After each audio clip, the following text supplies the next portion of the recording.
to hire more people because of all the extra business, one of which was a girl named Marla, who I got along with. We're still friends, honestly, but just a pain in the butt at best. She was pretty, and the boss really liked her. Kisses her on the cheek every day, getting away with what people would normally get fired for, giving her gifts and the like. Then she wanted to make more money. So what does the boss do for his princess? Gives her a $400 raise per week and puts her on the same pay schedule as me. But what else did the boss do? He kept my salary the same and raised the set number of sold units in order for me to get a bonus to a pretty unrealistic number. Now, I know this girl's position, and in this industry, that's way too much to pay someone in her position, unless they're like a manager, managed 10 plus reps. She wasn't. She was a rep and had no experience in the industry. It was ridiculous how she would get all the praise from him, just offered her everything in the world.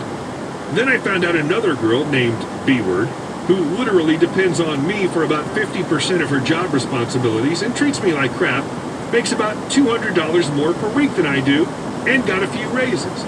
Boss always praises her for her work that's usually done by me. I had a setback with my business and ended up not making that extra money for a few months. I was hurting bad from it, so I really depended on this job at that point, but still no way to make that bonus with real inconsistent paychecks. I was getting PO.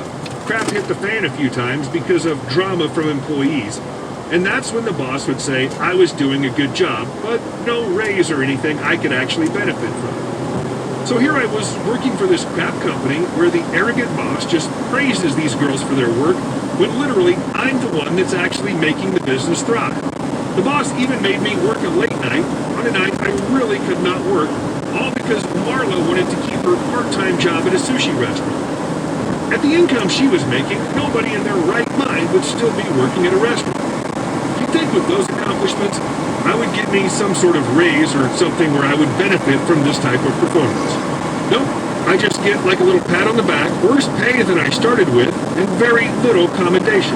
All while these girls' successes were literally at my fingertips. Then it hit me. Their success was at my fingertips.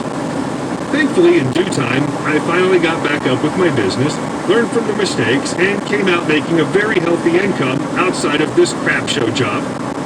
I bought myself a nice luxury car as a reward for myself, a used RS7 for the car heads on here that nobody at work ever saw because of a dirty lot in the back for employees. So finally, sort of out of nowhere, I'd had enough. I was tired of being treated like crap after all the work I did for this place and watching these girls live more comfortably than I did. At this point, I didn't need the money this job was paying. My business could be my career. So I started planning my devastating exit strategy. First, I bought myself a plane ticket to New York City to spend some time with the family, and so I would commit to not staying. Thinking at what this job has put me through, what I've lost, how much I burdened my family, all by taking advantage of me, I was pretty hurt by being treated the way I was. So I made sure what they had was gone. Google AdWords account, closed. Those great campaigns are all gone and can never be replicated. Vendor partnership accounts, closed. Weekly email blast, gone. Email marketing account, closed. Never accessible again. Graphic designs, gone. Wiped my work computer. Videos and commercials I made, gone. Part of wiping my computer. Architectural video display system that I designed and installed that would have cost the company $10,000 to install, something the boss was obsessed with, shut off, settings wiped. Sounds bad, but realistically I had to, because a lot of those accounts were under my name, and I would never be able to train someone on how to manage any of that stuff. I had a pretty advanced skill set, but still. So I set up my revenge, and I walked in the following day with my casual clothes on. Marla was curious why, told her not to worry about it. He walks in, gives the girls their daily kisses, and looks at me with this WTF look. Then I broke the news I was leaving. He asks why, and I told him I felt undervalued and it wasn't right how I accomplished all this for almost 2 years with no raise. He asked me to show Marla everything so she could do it. I had to explain the value of my time and how the lack of pay would make this resignation immediate. 2-week notice? Nope. The following night, I made sure to have a little sushi dinner before I took my trip. Marla was my server. B was also there. How joyous that was. Told Marla I was sorry for not telling her. She was a friend and upset. B-Word was being fake nice about everything.